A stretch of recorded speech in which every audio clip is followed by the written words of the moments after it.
Oh, so hey guys, we're going to be talking about motors today, specifically the servo motor. Well, there are different kinds of motors. So there is a DC motor.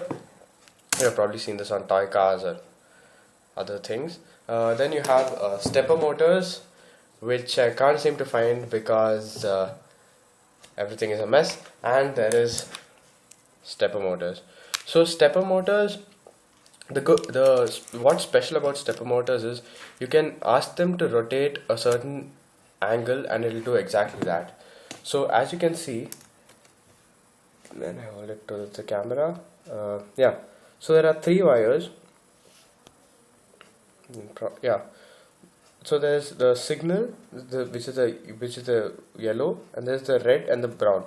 So in even these DC motors, what you will see is there are two. There's just like two terminals, but in this case there are three because one gives power to the motor. The second is the ground because to finish the circuit you got to have a plus and a minus, and you have the third, which is a signal, which tells it to rotate by a specific degree. Now let me show you how exactly it does this. So it actually sends out a signal. It sends out a signal, and based on signal width, it actually adjusts the. Wait, who needs books anymore? Let's just use the table instead. There we go. Okay. Yeah. So now I have zero camera skills, but okay. So if we can turn from 0 to about 180 depending on what servo you are using. So this servo can probably turn up to only 120 or so. But yeah, so servos, the one thing to keep in mind while using servos is the fact that they can't actually turn all the way around. They can't go 360 degrees. So how you tell it to go 0 degrees is you give different pulses, right? So as you know, digital devices communicate in ones and zeros, and so if you send like it's either a 0 or it's a 1 in this case. Yeah. So 0 or it's a 1. So the angle to which you turn is dependent on how long the 1 is. So for example, if I wanted to turn just 0 degrees, what I would do is I just give it a pulse of like a short pulse, like maybe 1 millisecond or so. Like that depends on what kind of servo motor you're using. It will be in the data sheet of the motor. Every device has a data sheet, and the motor's data sheet will give you the information, like give you this kind of information. So let's say we want to turn it to a higher degree, let's say 90. So you would probably have to give it like maybe 1.5 milliseconds or microseconds even. Yeah, just need to write, so 1.5 in some 1.5, but you just slightly widen it. So 0 would look something like this, like half of 1.5. Yeah, it and 1 and 0 degrees would be this, and 90 degrees would be this. So and for 180 you might have to put the longest pulse, which is like maybe 2 milliseconds or so, and that will give you 180 degrees, which is the max. If you put any more, it won't change anyway. Okay, so the amazing part about all of this is the fact that you will actually never have to uh, know any of this because the magic of libraries.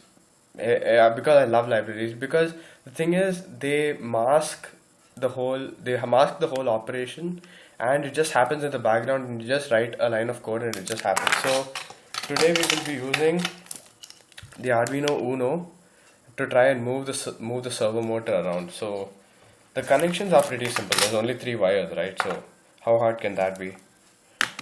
So first, the red wire, which is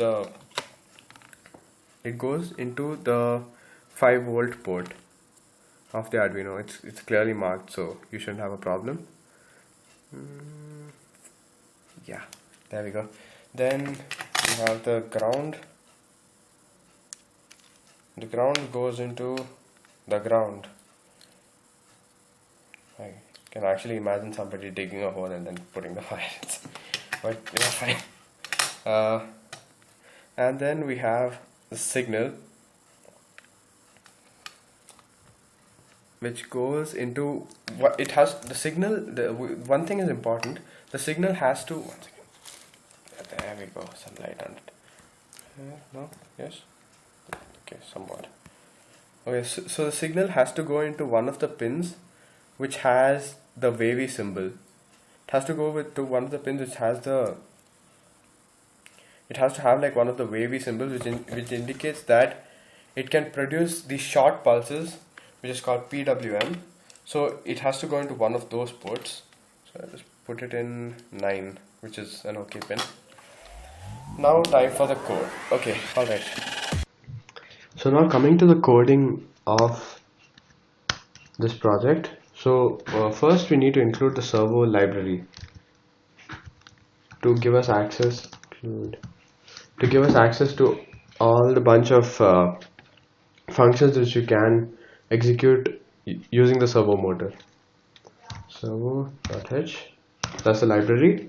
Now we say servo and give the servo motor a name. So we're basically declaring an object of type servo for those who understand C, but if you don't, it's basically like giving the servo motor a special name. So just call it servo1.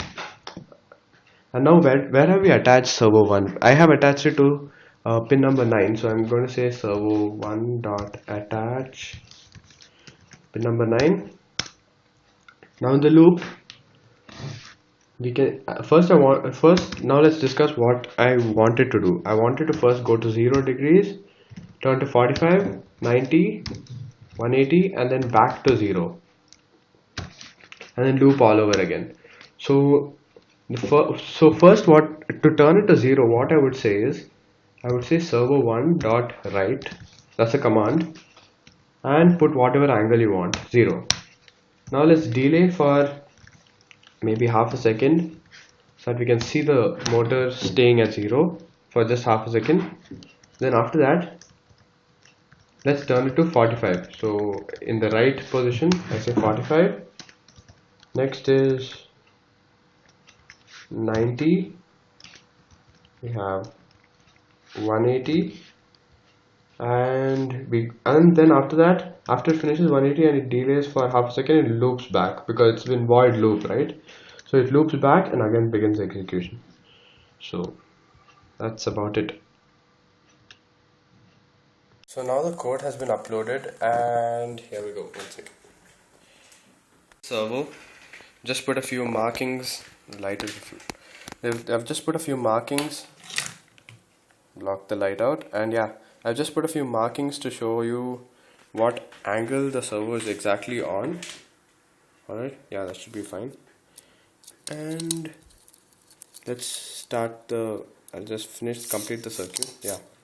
So you can see it goes to 0, 45, 90, 180, and then back all the way to 0 and starts the loop again.